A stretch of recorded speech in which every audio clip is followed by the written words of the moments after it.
We're now continuing in the series, Division versus Unity, with this being part 2, the final one of this series. We begin in part 1 with the story of the swarms that God brought upon Egypt. It was in this plague of the swarms that, when God brought those upon Egypt, that he began to reveal more about his plan and purpose that was to serve as a physical type of what is going to be fulfilled and what is being fulfilled on a spiritual plane in the church.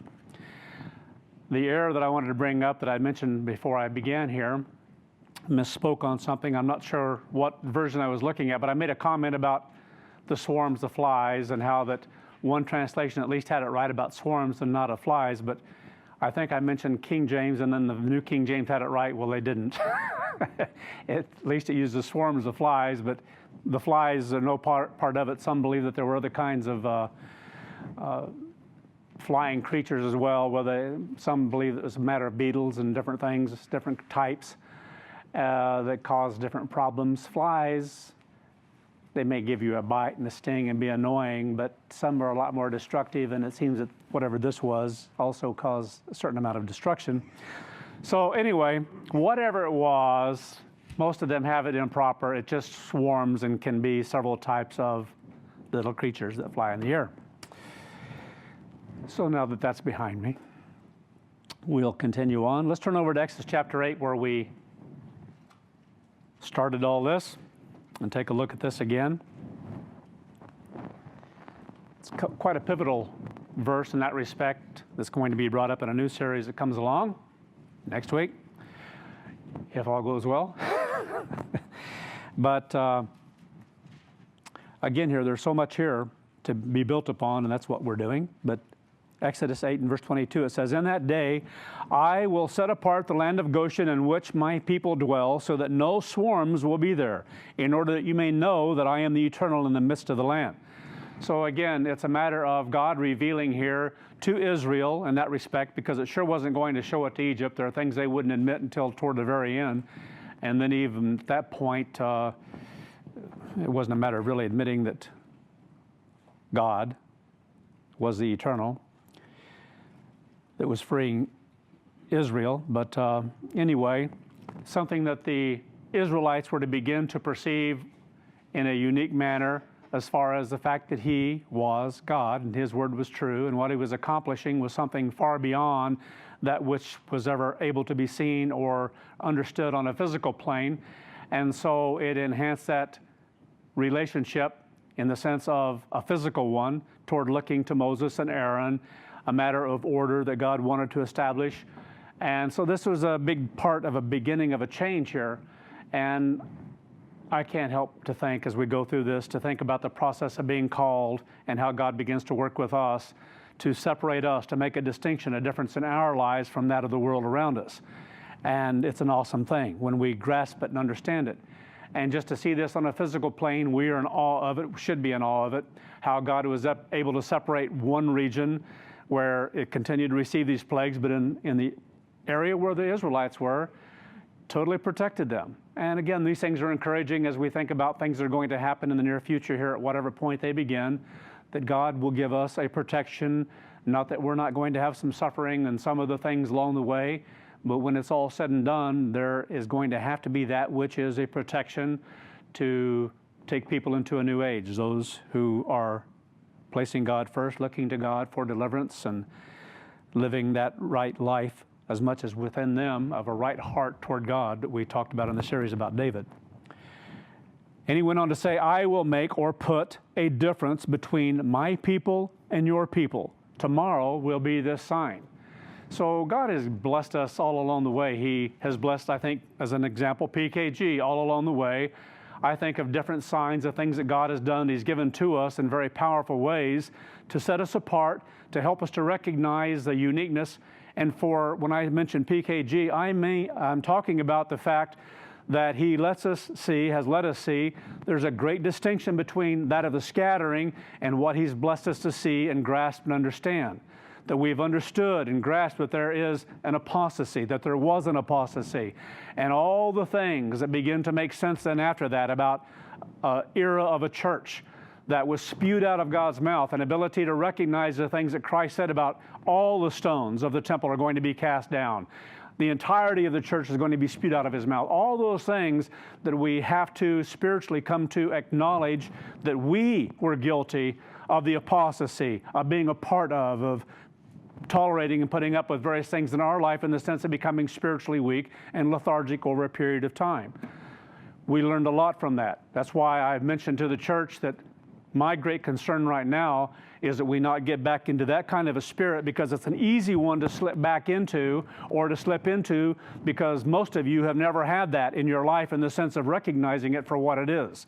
To understand the dangers, to understand the beginning of that process, it's a very ugly thing to begin to be lukewarm and not to diligently, zealously desire to have a close relationship with God.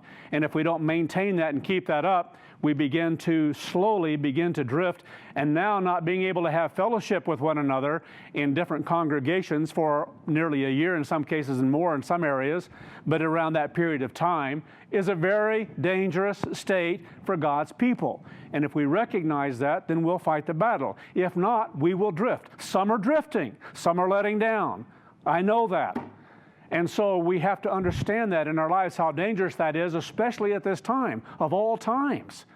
And anyway, so much to be learned from these kinds of things to understand what God has given us. But those things that God gave to us in the sense of truth that He's revealed to a body of people to be able to understand where we are and why we're here, what value can be placed upon that? There is no value. I mean, what is it? You can't place a value on it. It's without value in the sense it's so far beyond anything that anyone else has ever been given, so much more than anyone has ever been given, so much more beyond what Philadelphia was ever given, that we should be excited and treasure that and understand that, how blessed we are to see what we see. Because there are a lot of people out there who are just in the dark. They're blind, they're asleep, and they don't know it. They're still trying to maintain, still trying to hold on to something that they've had in their past, and there's no vision, no true vision about where everything is going, what is happening in their life. They don't grasp. When you're asleep, you don't know you're asleep. You know, you may roll over once or twice and have a bit of a moment of clarity, and then you go right back to sleep until you are up. And in this case, God has to do that to wake us up. Many of us have experienced that. So again, what an awesome thing that God has blessed us with different signs along the way, because those are spiritually for us a type of sign that gives encouragement, as it was here on different plagues that came along from this point on, that God made a difference, a distinction between them and Egypt. And they saw that. Awesome on a physical plane. Far more awesome on a spiritual plane, and that's what we need to grab hold of and treasure and be so deeply thankful for. Because God knows our gratitude or lack of it. So do we thank God regularly for what we have, for what He's given to us to make a distinction, not only with the world and original calling, but also with that which is asleep because of an apostasy? Because how blessed are we? And if we treasure that and recognize how unique, small we are of what we've been given, incredible, truly. So again here, King James uses this, put a distinction, and some versions, or division, put a division. Some use the word distinction.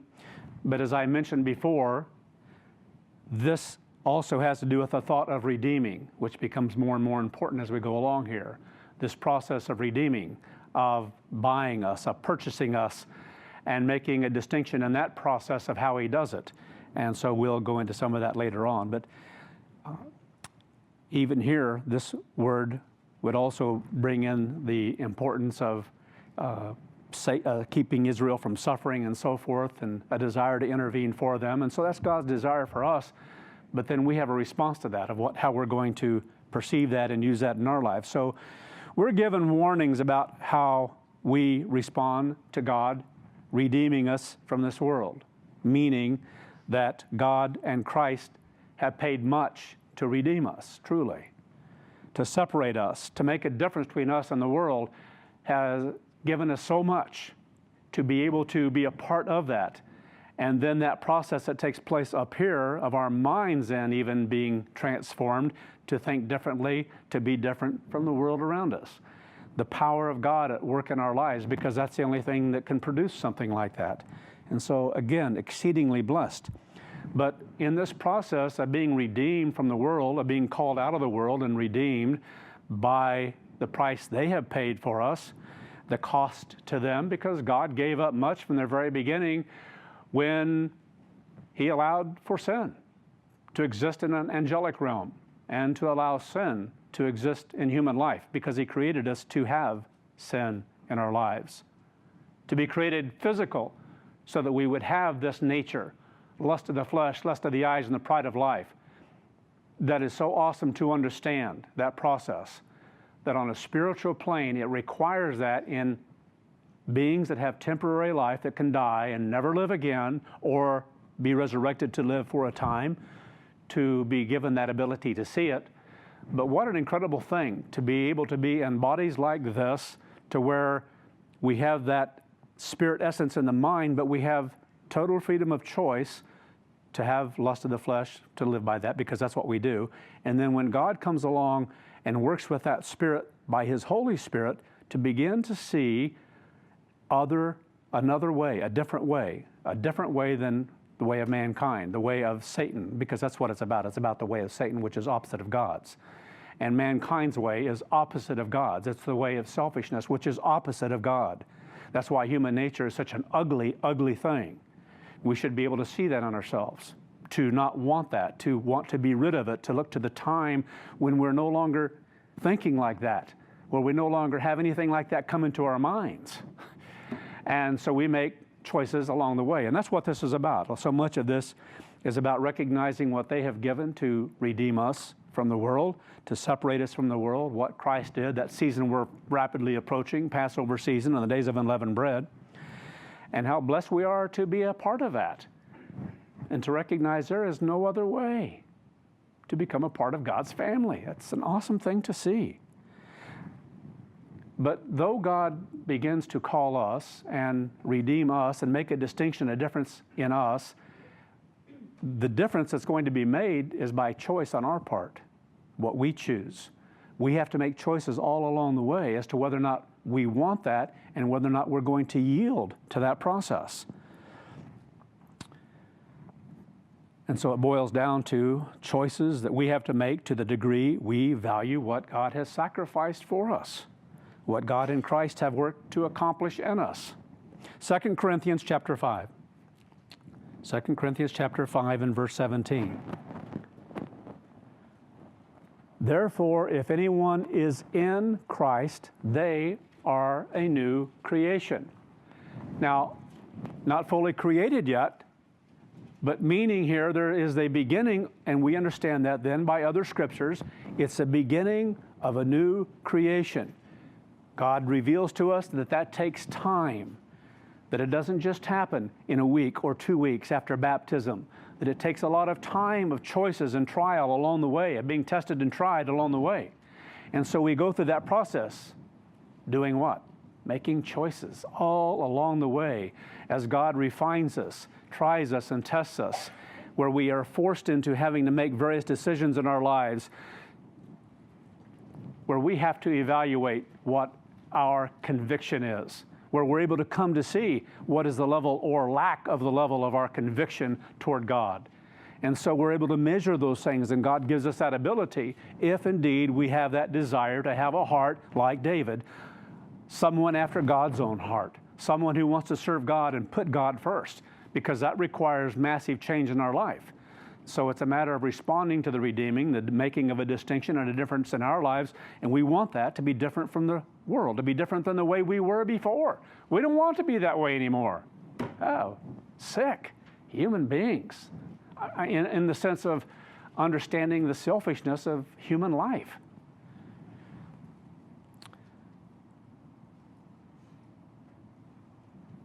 So again here, therefore, if anyone is in Christ, they are a new creation. Old things have passed away.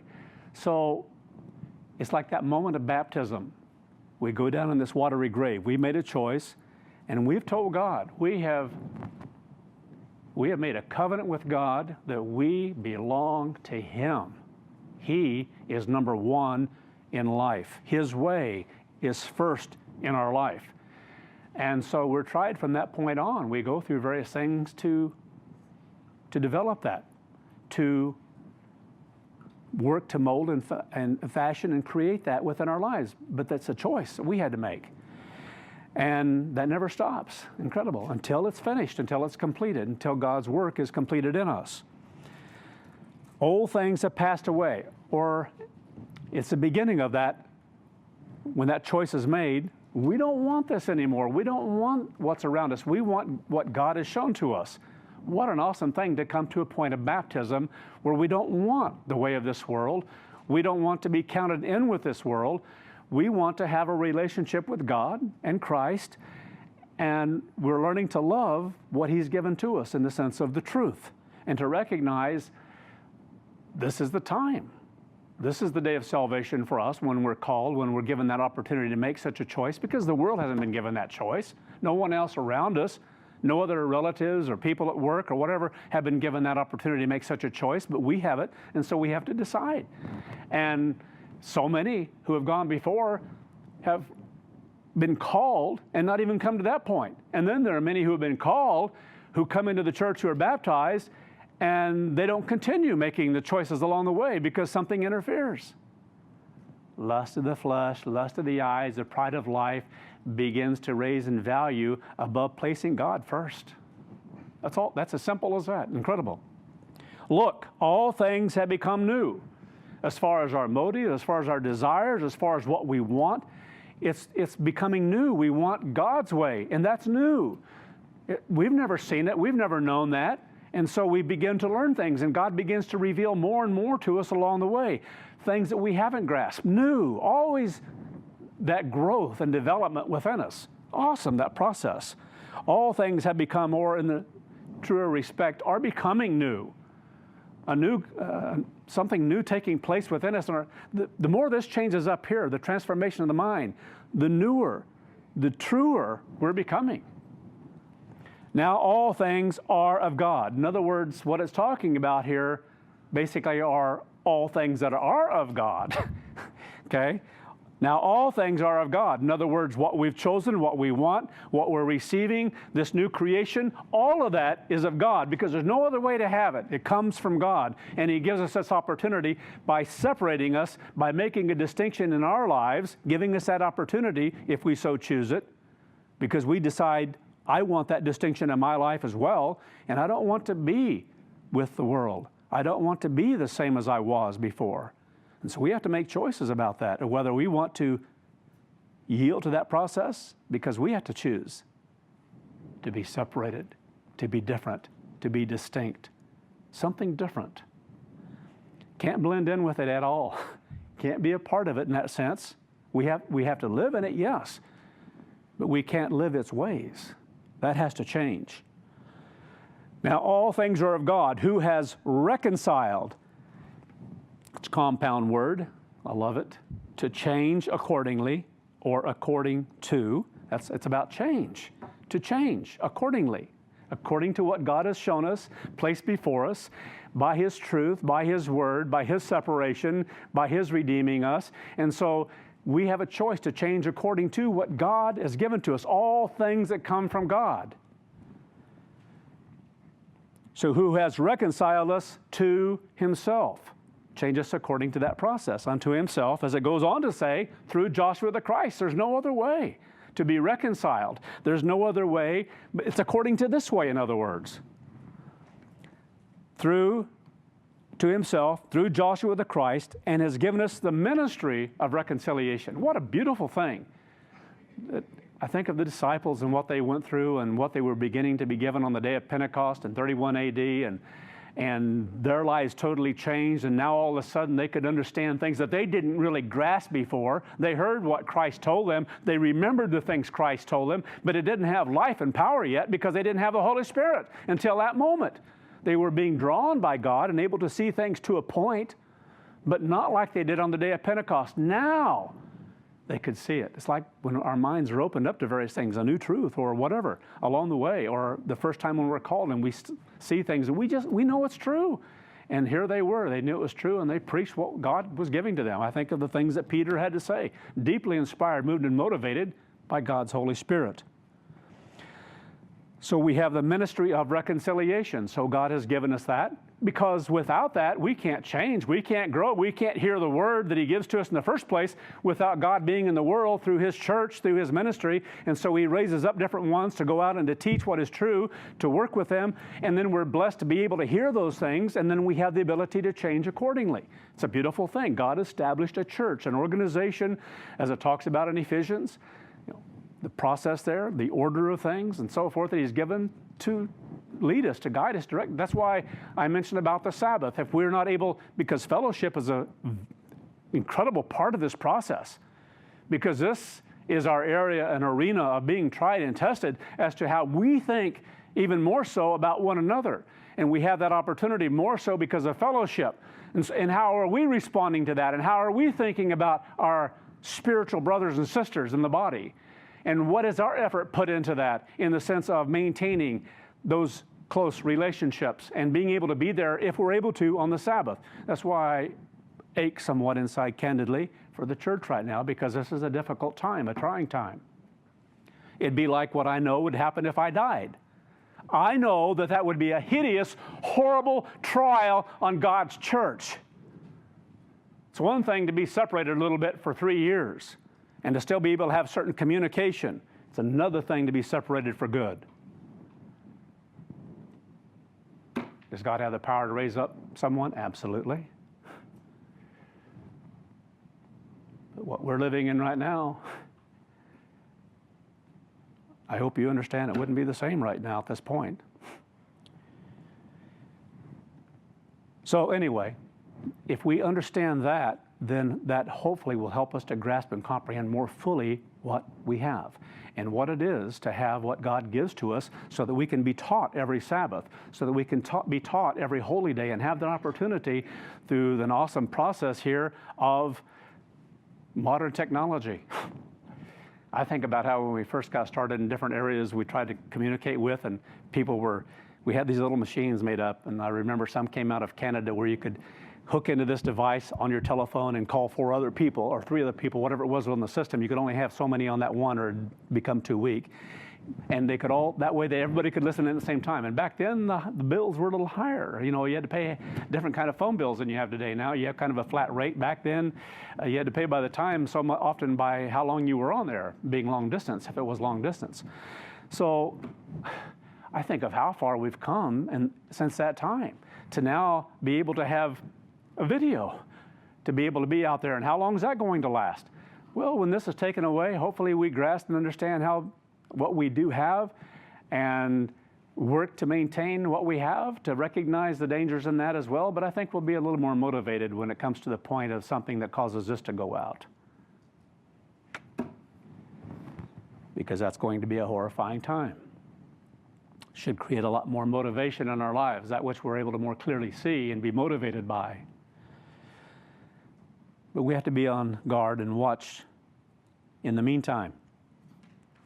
So again, the ministry of reconciliation, something to value so deeply. What can you say? That is, that God was in Christ reconciling the world to himself. That's what the message is all about. That's where it begins. This process of being able to be redeemed from the world, this process of being able to be reconciled to God, because sin separates us from God. God will not be around sin. He will not dwell in sin. And that's the primary reason for the sacrifice of Joshua, to pay that penalty in our stead so that we can be reconciled to God, so that God can dwell in us. It wasn't just to die to get rid of sin. To get rid of sin is for the purpose of God and Christ dwelling in us and we dwelling in them on a spiritual plane, that which we're able to have in the mind. Awesome.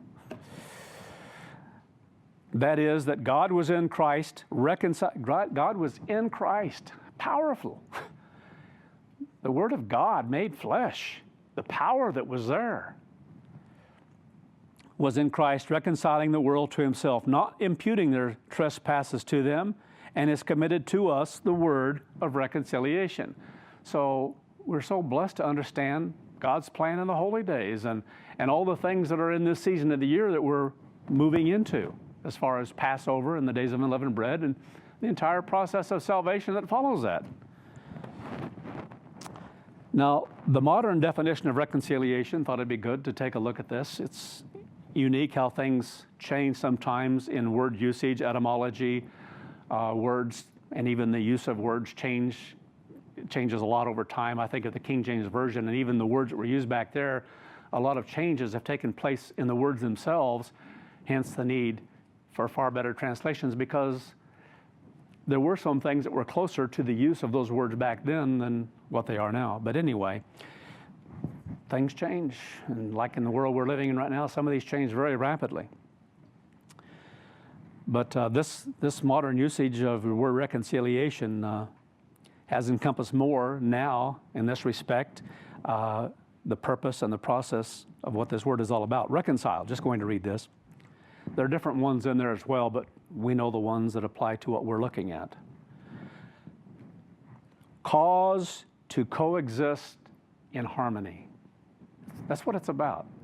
God is blessing us with the process of reconciliation, with the process of being redeemed from the world, of being separated from the world, so that this can take place in us, in our minds, and causing us then, God's purpose, this thing of division versus unity, God separates us, divides us in the sense of what the world is like and what we're to live by as far as his way of life is concerned, a great division there. I think of the verses that talk about this difference, this chasm that's between us and the world. And then I think of even the scattered church.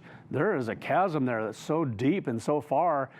When you talk about Lazarus, that parable, this even applies even more for us now at this time and what's taken place because of all the truth that God has given to us above and beyond. So again, cause to coexist in harmony. And so with God, which means with one another in the body, because that has to exist in harmony, unity. That's what God's way produces. His way of separating us, his way of working in our lives, of redeeming us, is a part of a process of bringing us into unity with him, with his word. Beautiful. And so we learn to coexist. Fellowship is about coexisting in harmony, unity, and oneness, first of all, with God. And if we're doing that, then we're going to learn that within the body when it comes to judgment and living the way of life and everything else. Make or show to be compatible. Again, the same to unify. Make, as in one account, consistent with another. So when you're talking about, in this matter of accounting, it applies to us as well in the sense of understanding what it means in our lives. To make consistent with another, especially by allowing for transactions begun but not yet completed. So unique in the sense of how it's used for accounting, but if we understand that for ourselves and the fact that we're paid for with a price and how we respond to that and how we live by that, and again here, what must take place to make us right, to make agreement in the numbers, in our lives, if you will. So if you reconcile two beliefs, facts, or demands, again, more of the definition here is just talking about some of this, the usage of it, that seem to be opposed or completely different, you find a way in which they can both be true or both be successful. In other words, to resolve, to reconcile differences. So when it comes to God's way, we know what that means. God must come first. That's the only way that it's going to happen. So again, this process of reconciliation is at work in our lives. Chapter 5, verse 20. Now then, we are ambassadors for Christ. Now, I love this because it's just like the word that we understand in the sense of ambassadors. We're living, as it were, in many different nations, different places in the world, but we are ambassadors of a new country, if you will, a new kingdom, a new nation. And so we are to reflect something totally different as far as how we live. We're to be good citizens wherever we live as far as citizenship is concerned in those nations. But what we reflect above and beyond that should be very powerful in our lives, what we're living, because it has to stand out as being different.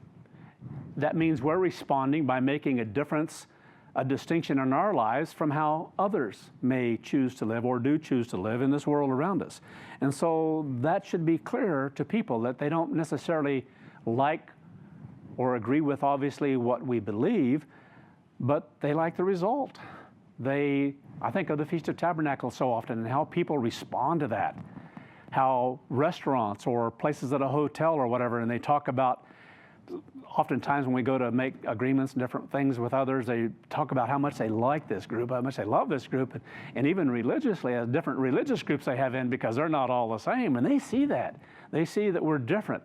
And so we may see problems that we have that pop up once in a while, but they're minor compared to what they're dealing with, and they can't see those things then that we might deal with, because ours are so different in the sense because we're going through a refining process, seeking to become different.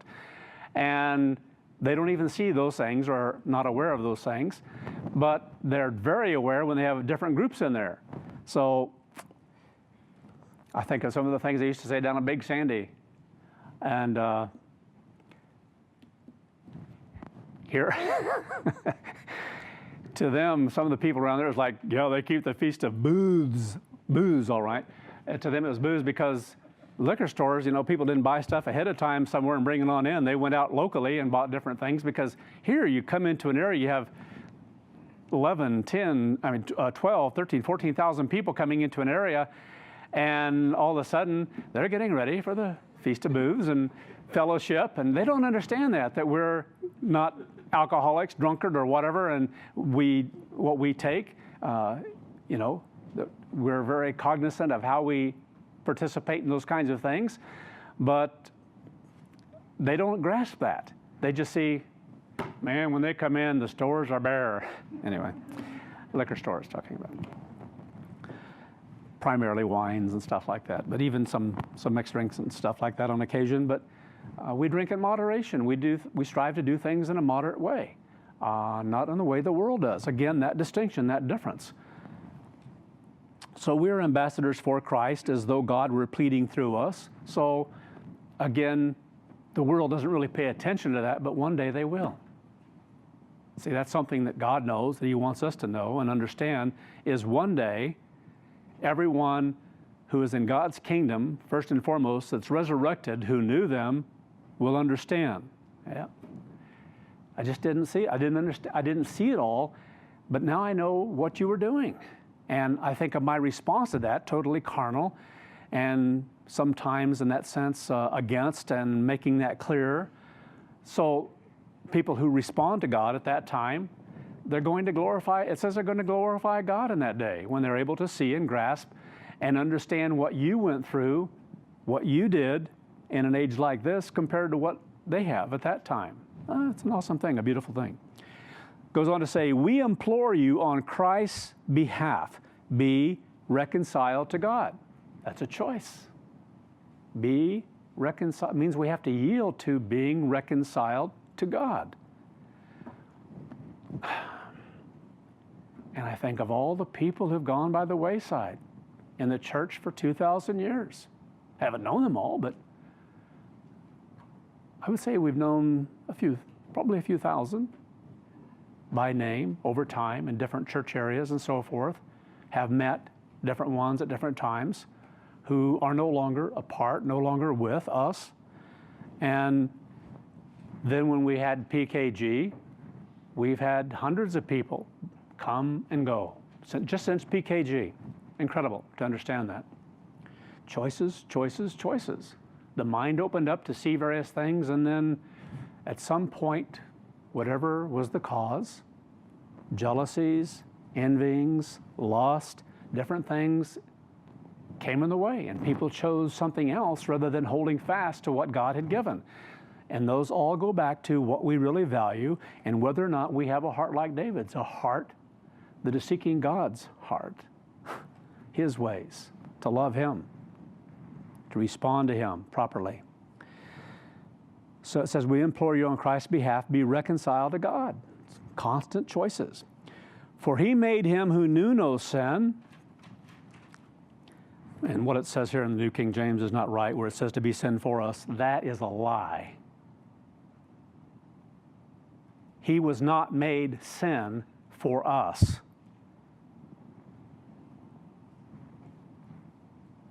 And that's not even a proper translation, because it says, He made Him who knew no sin, as it were, that we might become the righteousness of God in Him.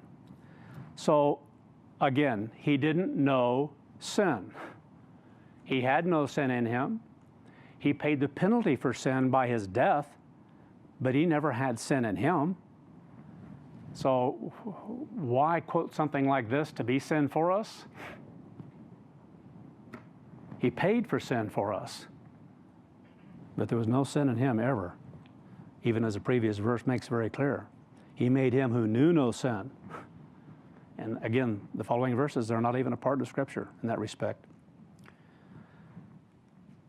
So we had to have no sin in order to become the righteousness of God in that respect, through Him to God. The King James says, for He has made Him to be sin for us who knew no sin. So it says it a little bit differently there, just kind of turns it around a little bit. And again, although it's worded in a different order, it's wrong as well. So the context of all this has been spoken of about this process of reconciliation. That's what it's about. It has made this word about reconciliation, this one here that's used, 6 times in the previous 3 verses. It's about the context. It's about the context of reconciliation. And that's what is being revealed to us in these verses. So if you go back to the previous verses here, and again here, the previous 3 verses, it talks about reconciliation. That is what the context is. So Christ was made to be a reconciliation for us, not sin for us. Big difference. We understand what it's saying. He paid the price. That's what it's about, context. Going on then in 2 Corinthians 6, now in verse 1. We then as workers together, in other words, with Him, it's a choice to respond to God's calling, to respond to things about fellowship and how we think toward one another, how we respond to what God tells us, how we're to live toward one another, and obviously within the world. We then as workers together also plead with you not to receive the grace of God in vain. So again here, all of us, ministry, brethren, we're all one, and God has separated us to make these choices and to want to work together in the sense of what is being fulfilled within us. And that work never stops until we're done. And most of that work is right in here. This is what you can work to change. You can't work to change others. You have to work to change this unless you're given this responsibility to be a part of helping that process. For He says, in an acceptable time I have heard you, and in the day of salvation I have helped you. Behold, now is the accepted time. So when someone is called, that's when that time comes to that person. It's when God chooses. It's when God decides. And then that person has to decide whether or not they're going to respond. In the accepted time. And look, now is the day of salvation. So for those being spoken to here in Corinth, that was their time. It wasn't a 100-year period. It was right then and there. They have to make choices then. We give no offense in anything, that our ministry may not be blamed, but in all things we commend ourselves as ministers of God in much patience and tribulations and needs and distresses. So it goes on and shows here, especially in the beginning of this period of time, and candidly, as far as living in this physical world, it was very difficult for several hundred years. And the church has gone through much to be where it is today, and we're very blessed today because God established a nation and some other nations in part of a process through the great wealth that God gave and technology, through time and favor and help, that on a physical plane was the best that man could achieve, and God allowed that. The best that you can achieve on a physical plane. but it's so far from what God is offering. And so we have to experience that as well, that with this so-called, as we do, democracy, which doesn't work. Mankind has failed in everything. Mankind has failed in everything he's put his hand to. He has not succeeded. And that's what God is showing the true witness of 6,000 years to be, is that mankind's way doesn't work. It just doesn't work because it's based on carnality, human nature, lust of the flesh, lust of the eyes, pride of life, selfishness. What I want, what I believe is true, what I think is best. That's why I loathe the kind of news we have today, where it's like just write a book and you're going to be an expert. You're an expert. And you're going to be brought on, what do you think about this? Or asking someone else out there, different ones out there, what do you think? And so people get on nowadays and they're all over the place. It's like, and then they ask different ones to come on. People who tend as a whole to think like they do, no matter whose side it might be on. And what is your view of all this that's taking place? And it's like, what do you care? Where does the authority come from for such a view? I don't care who you are. What authority do you have that you know? What power do you have that you know what is best at this time? The reality is none of them do. No one knows because none of it's of God. God's not in it. God's in his family, in his kingdom working, but not in the world. And that's what mankind has to come to see. That's why mankind is going to have to come to suffer so much and be brought down to its knees. And there's such haughtiness, even now. What was it? One individual, I think it was a senator, might have been a representative, but I think it was a senator in one state. This morning I watched a little bit of the news there, and he was making a comment about how that more people in their state died in World War II. Less people died in World War II than have died now with COVID in their state, and that's probably true in all states by now. And so you think, and we don't recognize what we're going through. It's like we're going through this, and it's just a passing thing, and we're going to work to make it work. We're going to come through this. Our economy is going to flourish. All we've got to do is print up some more money, and everybody agreed that we should print up some more money. And I don't know who's going to buy it all the treasuries, and hold all this stuff when so many are dumping it already. And it's like, we can do this, and it's just like doing it blindly, and we can do this. A lot of countries have tried that, in Argentina and different ones, and it doesn't work. Germany before World War II, it doesn't work. Somewhere there has to be something backing it all, and we don't have it. It's like, give people money and pass laws so that no one can be evicted because they can't pay their rent, they can't make payments, they can't do this, they can't do that, so no one can really get rid of anyone to get someone else who might be able to, and so where are the answers? And yet they won't humble themselves. People aren't really interested at all. We're putting different advertisements out there. We've cut things down now to a fourth of what we were doing for a while because we're pumping quite a bit into it. And the reason being because nobody cares. People just don't care. What a horrible thing. One of the most responsive areas right now has been Brazil. Why? Well, what they've been going through for quite a while now. Horrible. And so they have more of a desire to read something, to grab a hold of something because they have nothing. And they know that. And so there are people out here that are looking for something. There's no hope in a lot of people's lives. But that has to grow so much more to where people come to that point. Where is the hope? And people aren't there. This nation isn't even remotely close to that spirit yet. So what do we have to go through to get there? That's why we don't know. God hasn't shown us. For whatever reasons, we're not being shown a thing right now. He's shown us that we have to be on guard and watch and keep moving forward. And he's going to bring it all together. But when it happens, the timing of it, we're going to be surprised. We're going to be shocked. There have been a couple of times that we've had some incidences, especially watching this past week and things going on, and still we're in that process of change. Things are still kind of volatile because you don't know when we're at a point where we're weak, at a weak state, vulnerable, in other words, more than we might be a few months down the road here. And so we watch. And there have been a couple of times the internet has gone out and TV went out and thought, oh man, I can't help it. I think EMP somewhere, electromagnetic pulse. I mean, that's the thinking. It's like, could we be there? It's going to happen someday. Incredible.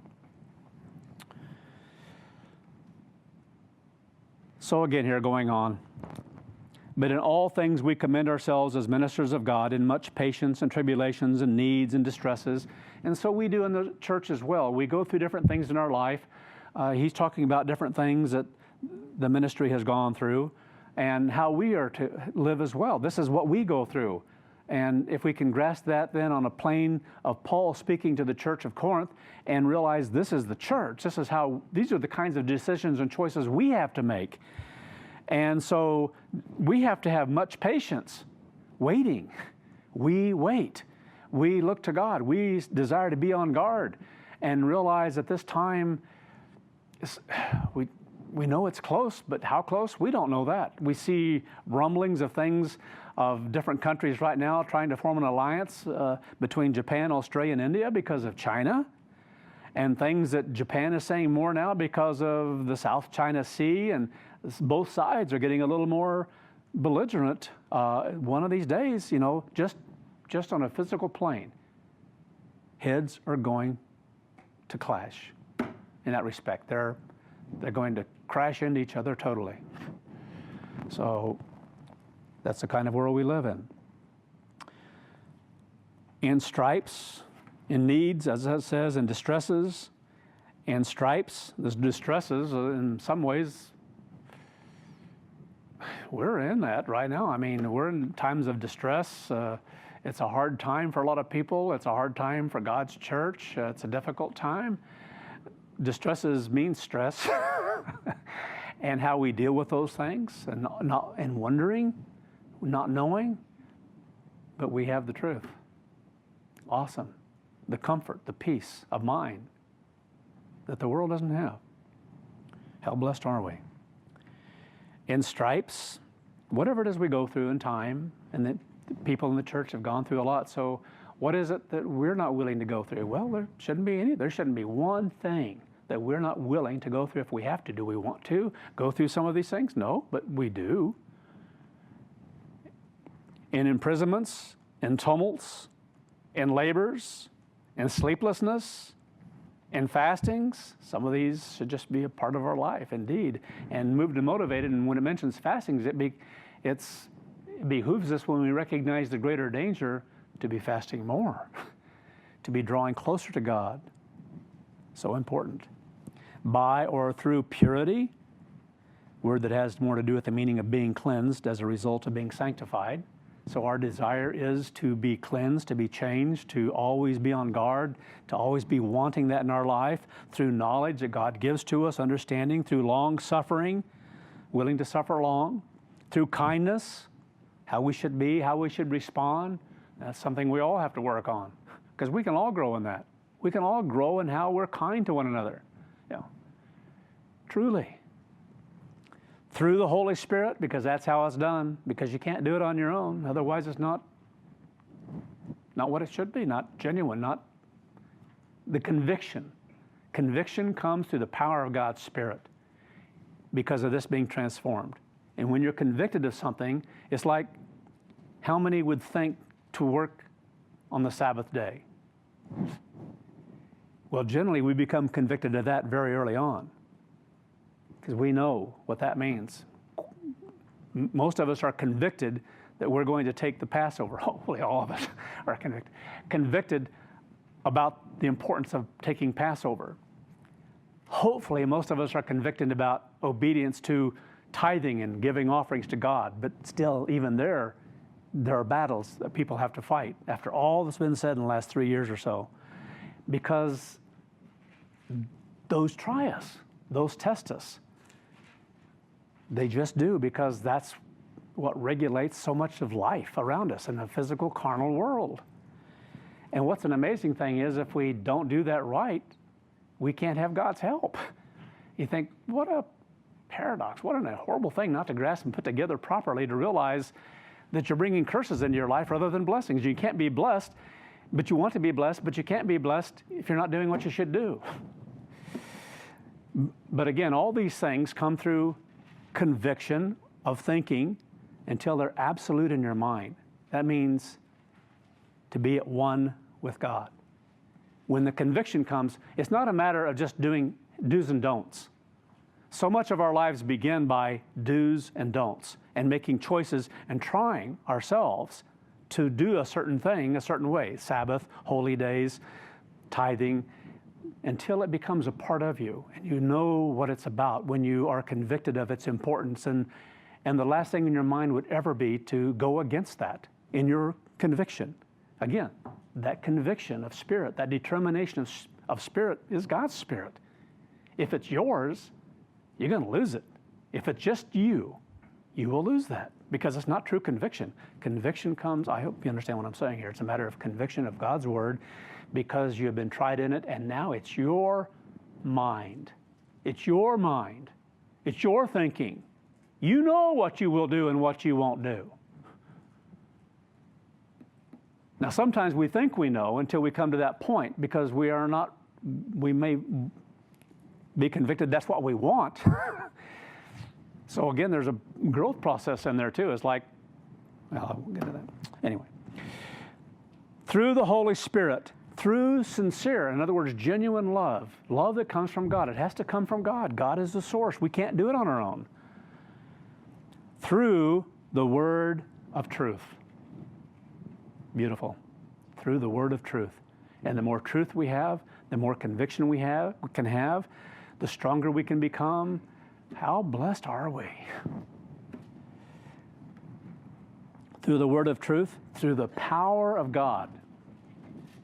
So in that respect, I can't help but think of what Herbert Armstrong used to talk about. He said, it's like this mindset of your desire to do it with all of your being, that you're putting everything into it. You're as though you're doing it yourself, always knowing it's God who does it. He's made it possible, but you've got to throw yourself into it. You've got to work at it. Through the power of God, through the armor of righteousness. So we want that armor that we read about, that we're totally clothed in it, totally prepared, in other words, for battle. Always in a state of preparedness, readiness, on guard.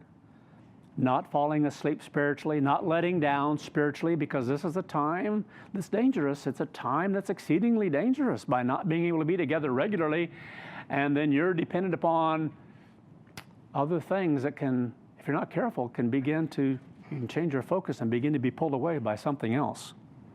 It's very easy. It's not hard. It's easy to be pulled away. And if we recognize that danger, then that will draw us closer to God, because we realize we're dropping to our knees because we know we need God. We need His help every day of our life. It's just like fasting should teach us that without food, doesn't take too long, and after a while, you're yearning for food. You know you need it. You know your body needs it. You're getting hangry.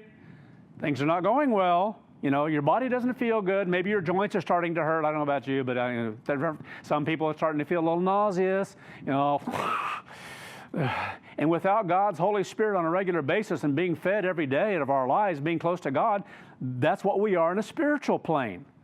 And we should be able, and that's why that's so important, because it teaches a physical aspect, should teach us, for us, the spiritual aspect of it. We need that which is spiritual coming from God every day. So would we dream of fasting for 2 weeks? Would we? Because, meaning that, would you dream of not eating for 2 weeks? Physically? Fasting? So if we recognize that spiritually, what it means to our life, that we've got to have that being without God for 2 weeks. In other words, praying, not praying for 2 weeks. Russian roulette spiritually. Keep trying it. Of course, in there are only 6 in the chamber. Anyway, you don't make it 2 weeks. Sorry. We've got to draw close to God, stay close to God, fight this fight. Choices.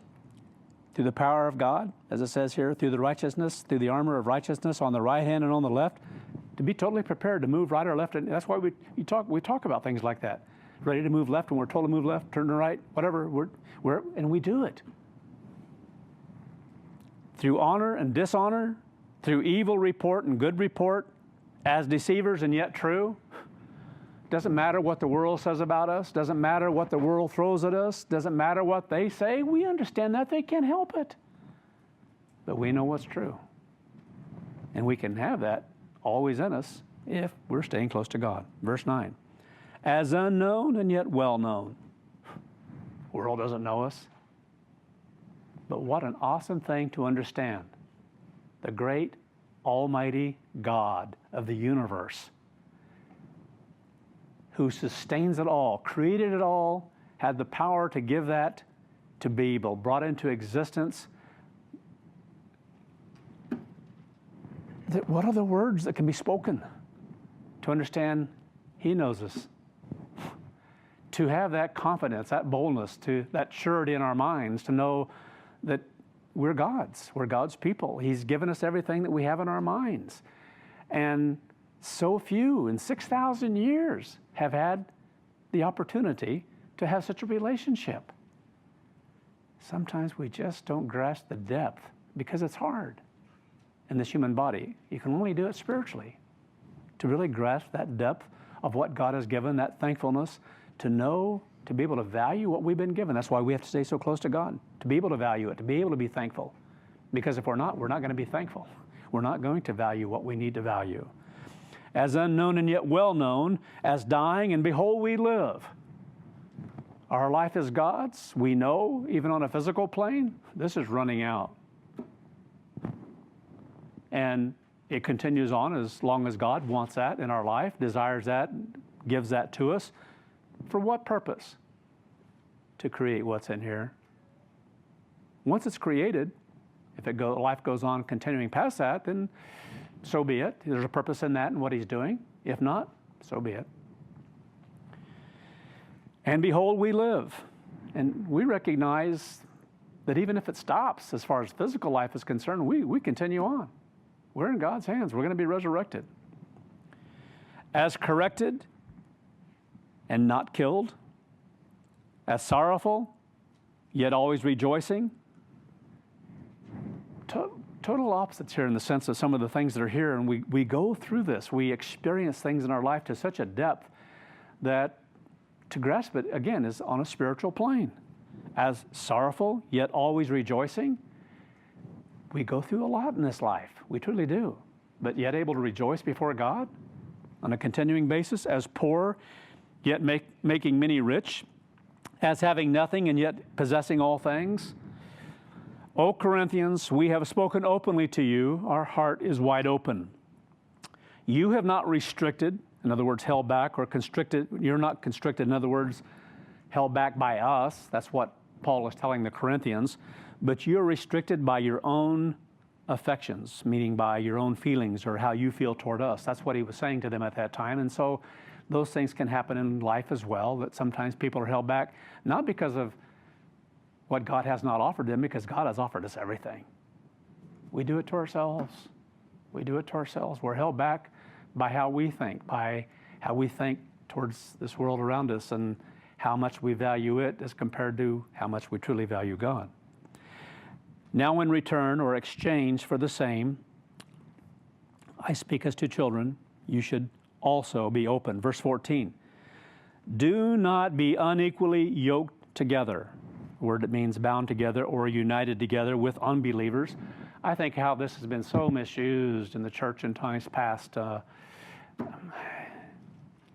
People would apply it to things in business and stuff. You couldn't be in business with someone in the world. You couldn't marry someone who was in the world, and all this stupidity of lack of growth and development spiritually in our lives. And I'm sorry, but at that time we didn't know any better when you go back in time. It was a growing process, but without knowledge, we're stupid. That's just the reality of it. And as we grow in knowledge and we become smarter, we become wiser. But without it, we're still back here and fumbling around and not sure what we're doing. And then as God continues to work with us, we grow and we become sharper spiritually, mentally, because it's based in the truth. And we learn to get rid of the things that interfere. I don't care what they are that have happened in the church. If you just look at the church, different hang-ups that people have had, birthdays. I mean, we couldn't help it at the time because we didn't know. That's where we were. But to think that a parent couldn't have a birthday cake for their child, to be able to blow out 2 candles or 3 candles or 4, that was sin somehow? You can't have a birthday party? We didn't understand the balance and the soundness of mind of what we could do and couldn't do in some of those things. We were doing it on our own ability to understand things on a physical plane, not a spiritual one, which is important and needful in the beginning of a process, that we're willing to do that. But there comes a time for maturity. A child has to continue to grow.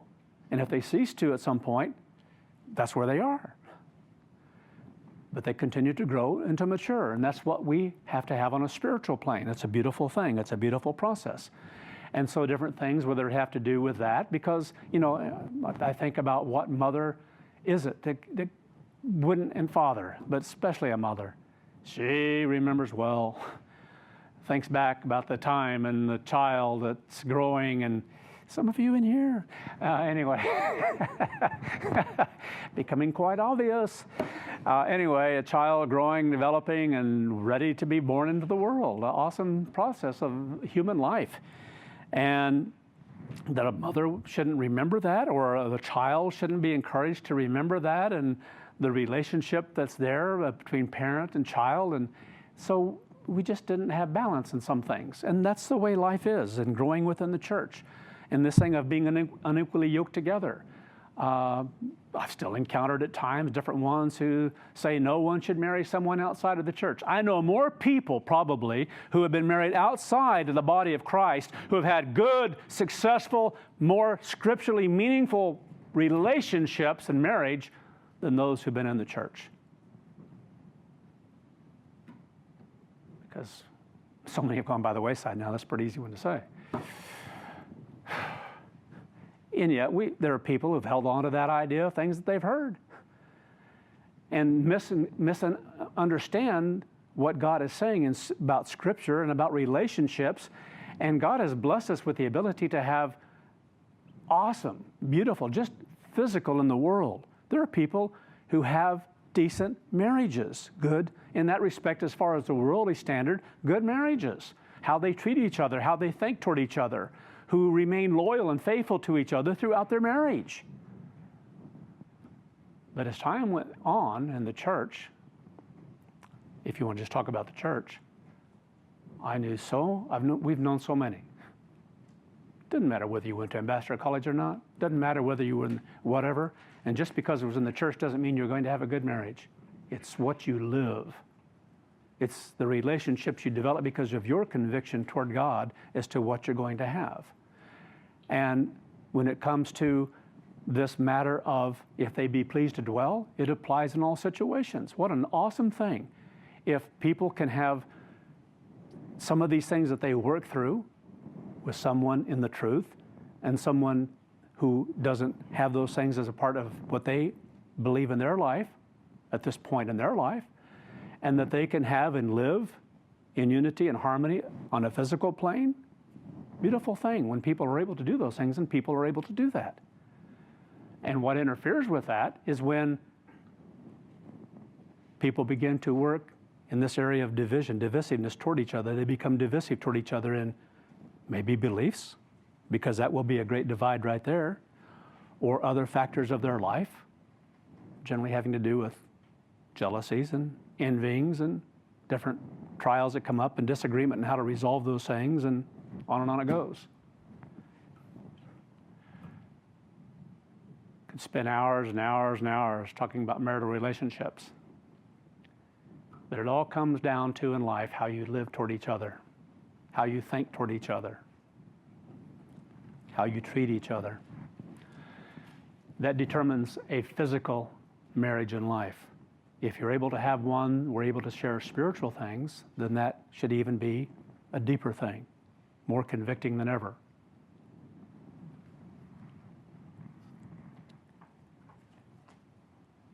So I hope that I made it abundantly clear. And if people were just able to look at the fruit of those things in people's lives, they would learn much. Because God calls people out of all kinds of situations to learn from those situations. Some work well, exceedingly well. Some don't work worth a flip. But neither do they necessarily then just because two are supposedly baptized in the church. That doesn't create in itself a happy marriage. So when it says don't be unequally yoked together, this scripture does not apply to that kind of stupidity at all. It only does if the other person insists that this is how certain things are going to take place in our life that don't have to do with your church. That don't have to, we're not going to tithe. Oh yeah. Well, then you have a choice to make of a distinction, separation, because it's not going to work. Because you're going to let them know, oh no, I tithe. You knew that before we ever came together. And if they didn't, then that's your fault. If you didn't tell them. So anyway, I'm just talking about things that happen in people's lives. So sometimes we have to make a distinction then as to what we're going to do, how we're going to do it.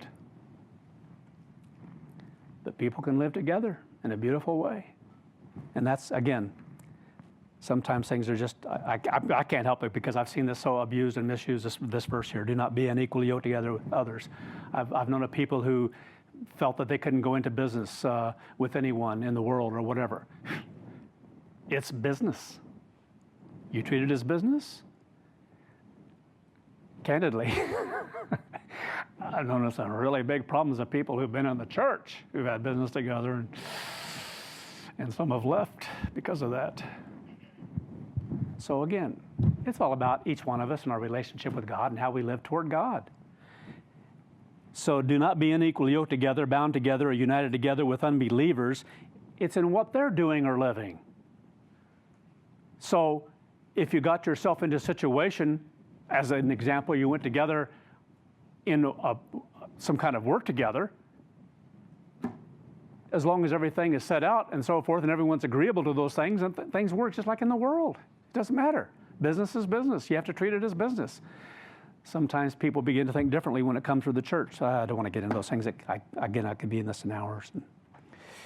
But again here, what it's talking about when it says don't unequally be yoked together with unbelievers, it's about in how they're living and what they're doing. That may be in a business, because if they're not right business practices, I have had to make choices in my times past about certain practices that I was basically not told straight on, but knew exactly what they were wanting me to do, and I wouldn't do it.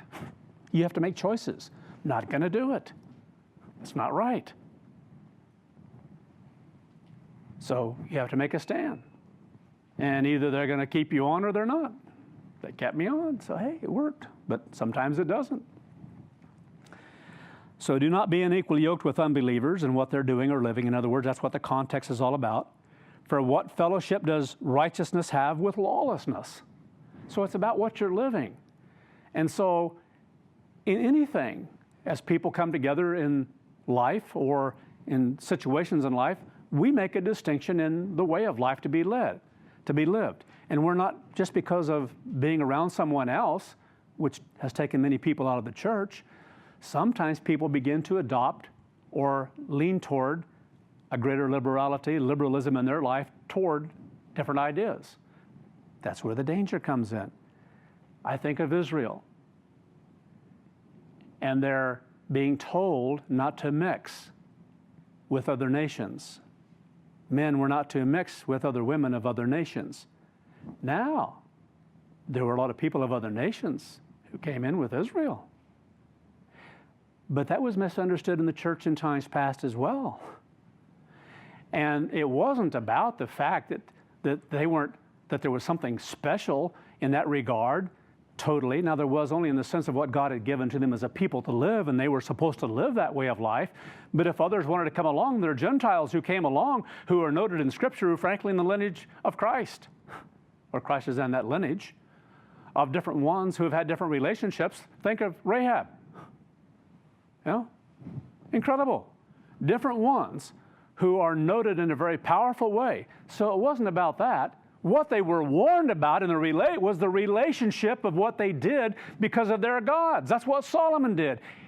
Toward the end of his life, we've read that. We've gone through that. Everything that God had given to him, so richly blessed. Scriptures that are here that we can read and be inspired by because they come from God. Just as much as ministers in the past who were inspired by God, who gave powerful sermons. You could listen to them today as a whole, and you would know and see the truth that's in them, obviously. But at some point, if they begin to veer to a certain direction to bring something else in that's not true, not right, everything changes. And that's what God was warning against. It was about their gods. And that's what Solomon did. He began to make allowances for the worship of other gods. What a hideous thing. And that's what God was warning against. It's about their gods. Now, if people wanted to come in and be a part of Israel, do you know they were allowed to become a part of Israel in the sense of with the people and in marriage and so forth? They were welcomed. If that's the way of life they wanted to follow and be a part of, there are people who left Egypt who were not Israelite that came out as well. So those in themselves are evidence and should show us wisdom and how God really works.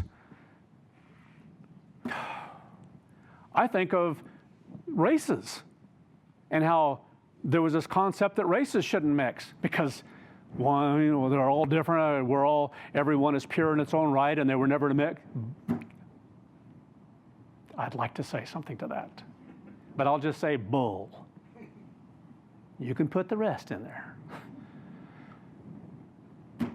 I think of Moses, who took a woman of Ham, descendant, married her, and Aaron, I think of marrying both, right? Found fault with what he had done, that he had done something wrong. And God punished them for what they spoke against Moses, and God never corrected him for what he did. That should scream reams to us of what is true as far as God. But it didn't, and because we weren't there yet as far as the church was concerned. I hope you understand what I'm saying. The things that are in the past, all things become new. We never stop growing. And once we get past a point, we realize how foolish that was, that we held on to something that wasn't from God because we just didn't know. Monday, Pentecost, we just didn't know. And we were a little dumb in that area because we just didn't know. And until God gives it to you, you don't know. But once God gives it to you, you know. And you see and you learn from that. And you think, why couldn't you see that before? Because God didn't give it to you. Because God has to give us all truth and the balance and the soundness of mind that only comes from Him. That's why I loathe prejudices between peoples. Loathe it with all my being. I see the division that's in this country and in other countries and how people have had to grow up and how they've had to live and things they've gone through that blow your mind. I think about women especially that surpass all those things in one respect of how they've been oppressed for nearly 6,000 years. And if you don't understand history and things that have happened in nations and peoples and how oppressed they've been, just because man was a little stronger and he bullied his way through. He was able to oppress because of his strength, because of how he was created, and he used that strength in a wrong way. That's what happened. And women were less than second-class citizens many times, just kind of like servants. Sick. Because mankind was never meant to live like that. But because of what Adam and Eve did, that's what they chose. And they went that way. And a part of God's plan. That's why I marvel of what's happened in the last 100 years, 70 years. And it's all been happening because God's bringing us closer to the return of His Son. To begin setting far more right. But the process has to begin before that. And there are certain prejudices, even in race, that people cannot get rid of in their minds because they don't have the ability. much of that because of what they've experienced. I think of someone from a large city who wrote a letter to us. This is the first he's hearing about it.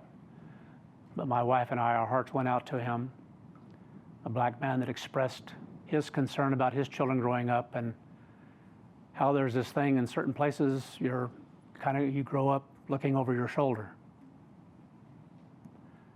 not knowing what to expect, especially from law enforcement that be or whatever it might be, because there are prejudices. It's a part of what's instilled in human beings and the minds of people because of what's been passed down from generation to generation. And to understand those things, to understand why those things exist, whether they be in white, black, I guess what they call yellow, I don't know what you call it, but Asian, you think, long for the day that people are made free of that kind of crap, that kind of prejudice, that kind of evil, because it's evil to look down upon people, to misjudge people,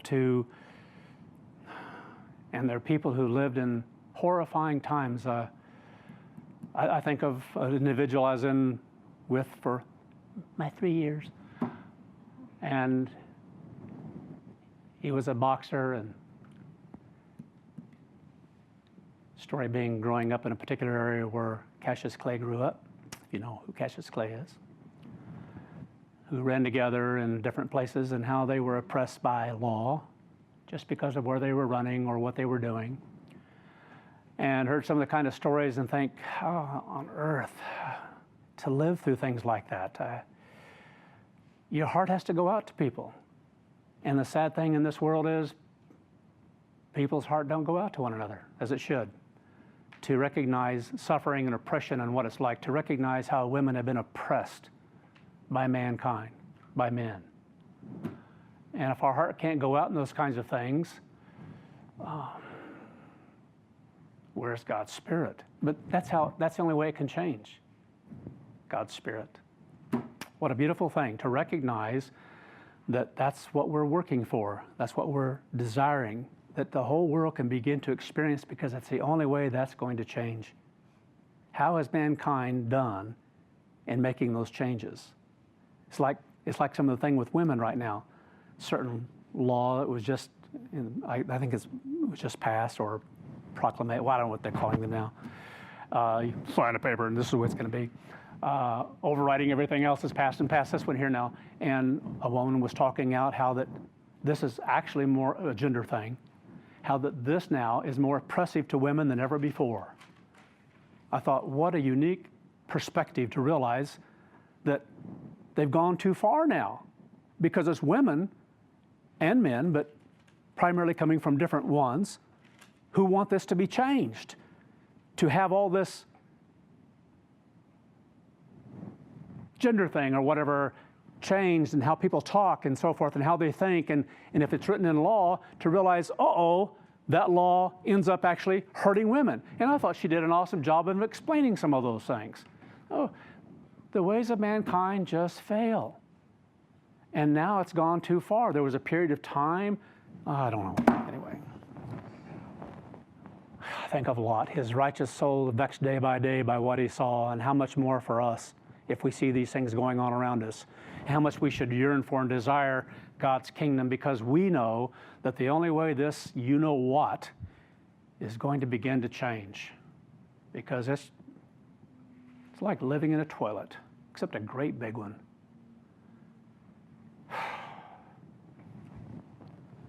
Look forward to the day the world's dried off, cleaned up, able to get out of it.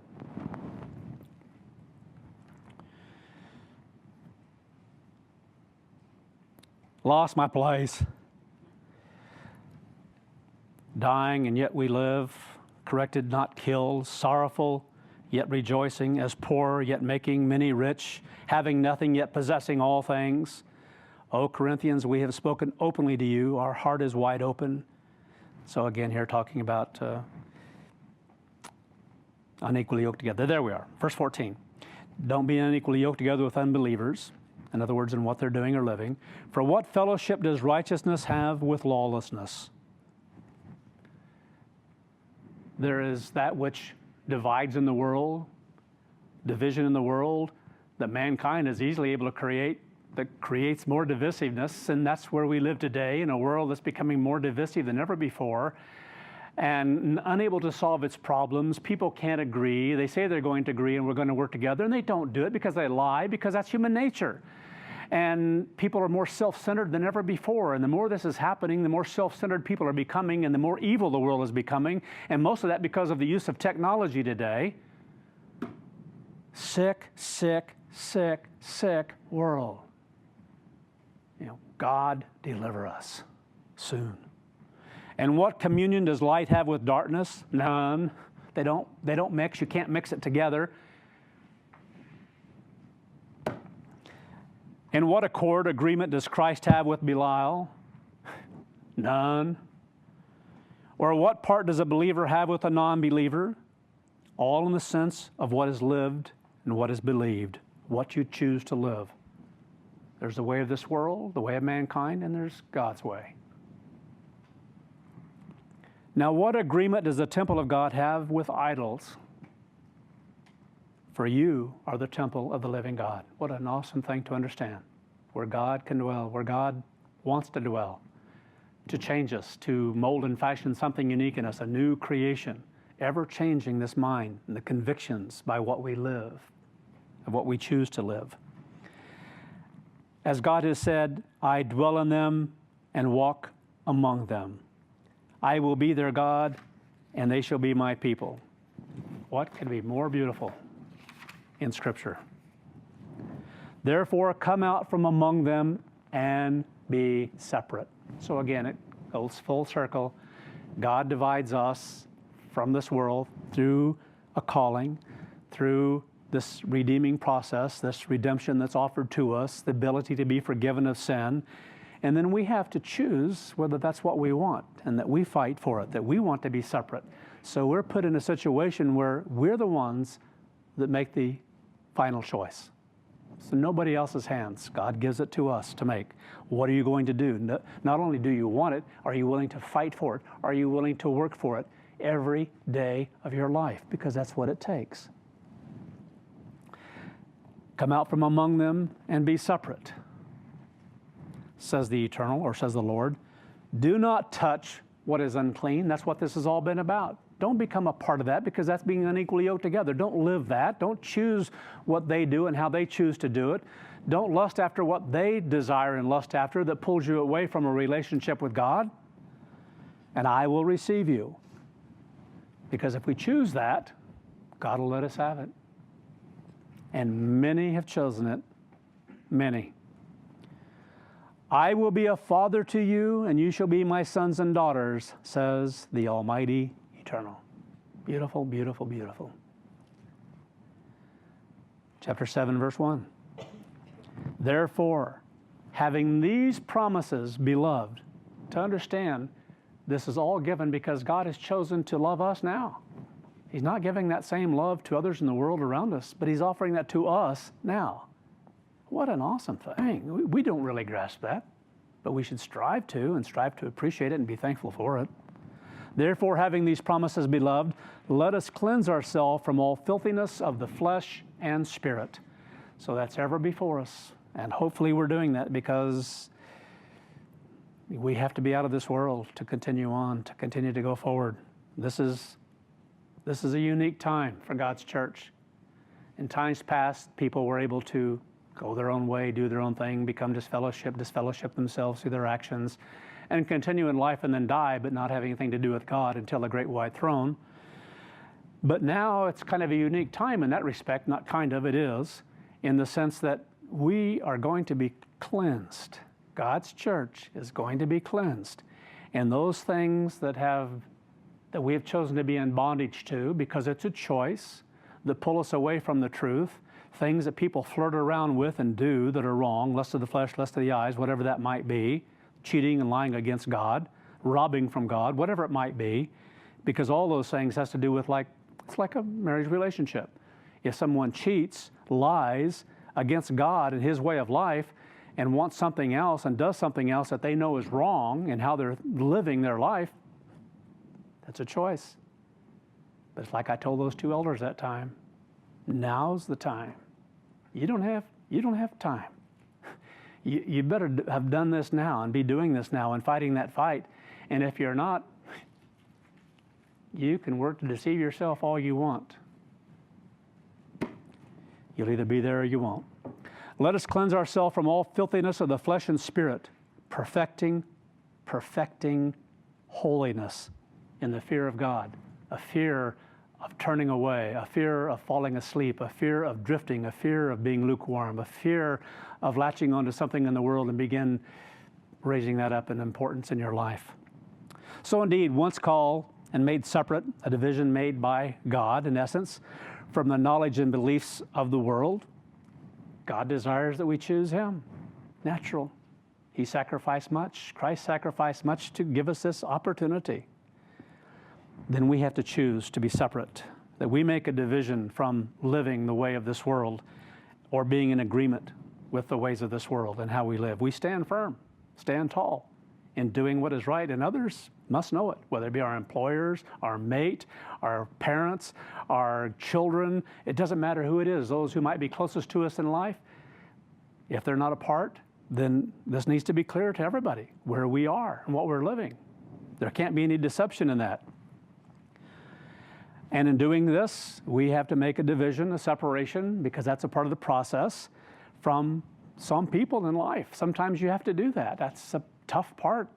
We've all had to do that. I remember first being called, living in a different area, working in the summer, and getting baptized in early September, and then going back to college about 100 miles away, and in doing so, after having been baptized, being around that same group of people, I knew I couldn't stay there.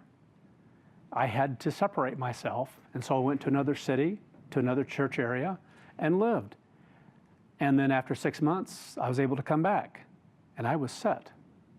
There wasn't any thought of anything as far as relationships, because it was clear what I was living and what I believed, and anyone who was around me knew full well that I wasn't the same person anymore. And you know what? They didn't really care to be around me either. Isn't that a funny thing that happens to us? But I knew that I had to get away from that. So sometimes we have to do drastic things in order for change to become a part of our life, things that aren't easy, but it's a choice. So sometimes we have to respond. God separates us, and we have to choose whether we want to be separated from that which will pull us away from God, that which can hurt us. And those are hard decisions to make in life, and we've all had to make them. So it could be a matter of employment, of keeping the Sabbath and holy days. We have to stand strong. Never forget, the first time I had to go tell an employer, I'm not working on the Sabbath anymore. I'm not working on Saturday. Oh, that's okay, we'll have to, this was, anyway, at that time there it was during harvest, and rather than going on a harvest run, I was working in an elevator, and you almost work around the clock there if you wanted to. If you could do it, you could do it, because you're putting grain in elevators, and that grain has to be moved out of various quantits or piles constantly, because it has to be in a drying condition, because if it's wet, it will ruin.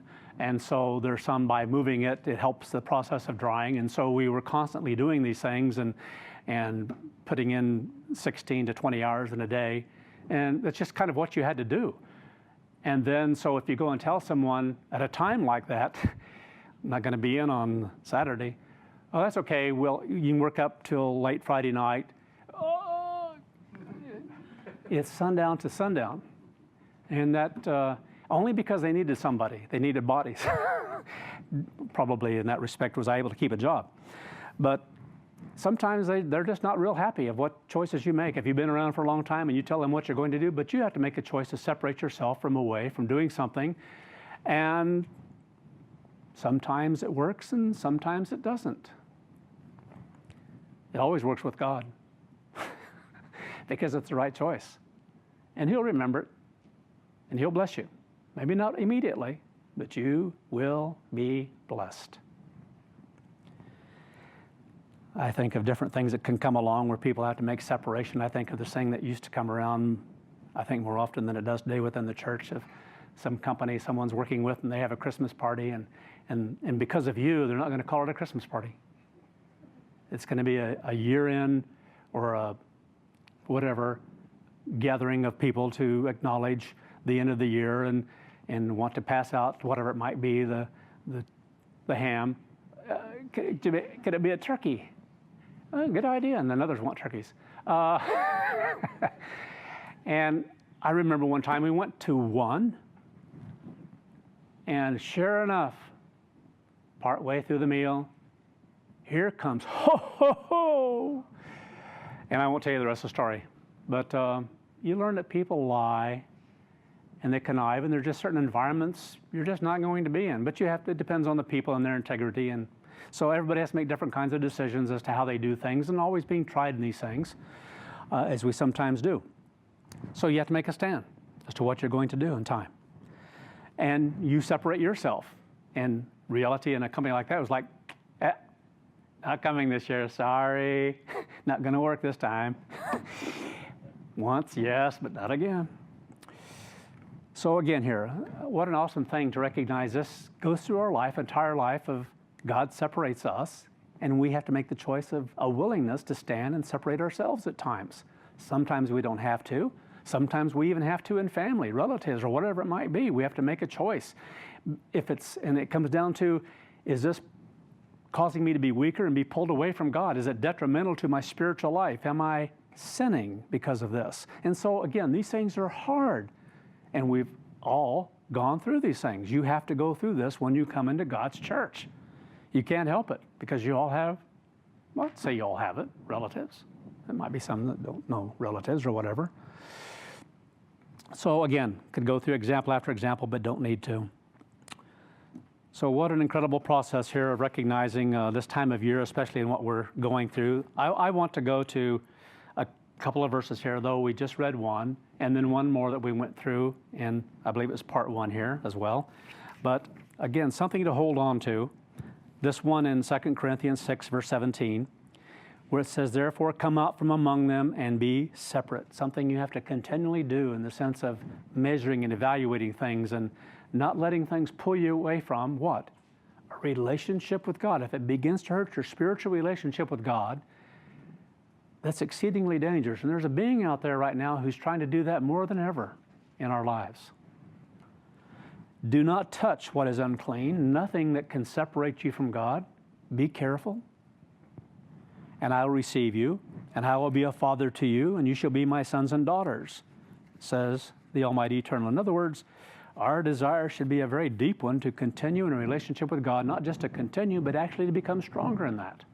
This is a time to strengthen that relationship, not let it become weak. Then Romans 8, beautiful verses. Something we need to hold on to and what we're going to go through in time here, whenever that might be, in a very powerful way. Verse 35, where it says, who shall separate us from the agape, the love of Christ? What is it? Are we so convicted in our minds that we know there's nothing? Death itself, so be it. Our life is in God's hands. Shall tribulation, distress, persecution, famine, nakedness, peril, or sword? How convicted are we? And if we're convicted, God will bless us. God will carry us through whatever we go through, even if it's a loss of life. That's going to happen. It's going to happen to different ones we know. As we go through some of the things that are ahead of us, God has the power to resurrect, period.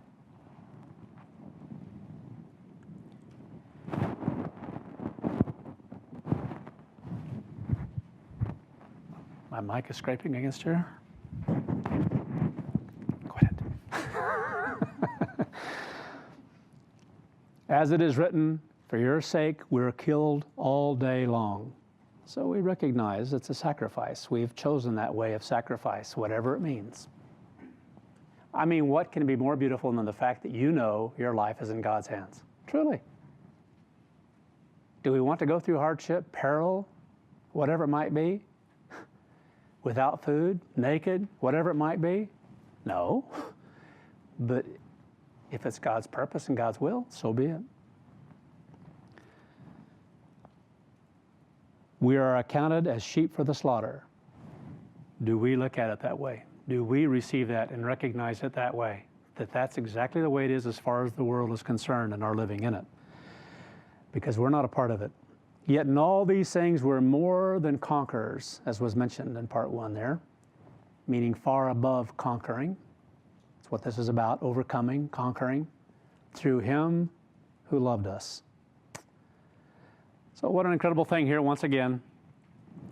As this series is focused on division versus unity, we recognize man's is totally different for a different motivation, for a different person, for a different purpose, and it causes divisiveness, and we have to choose which one we're going to be a part of. And as a whole, I know that we know what our choice is.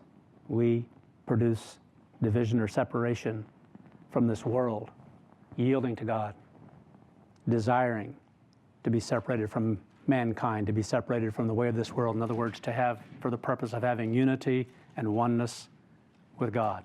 And nothing can be more beautiful than have that mind that agrees with God in everything.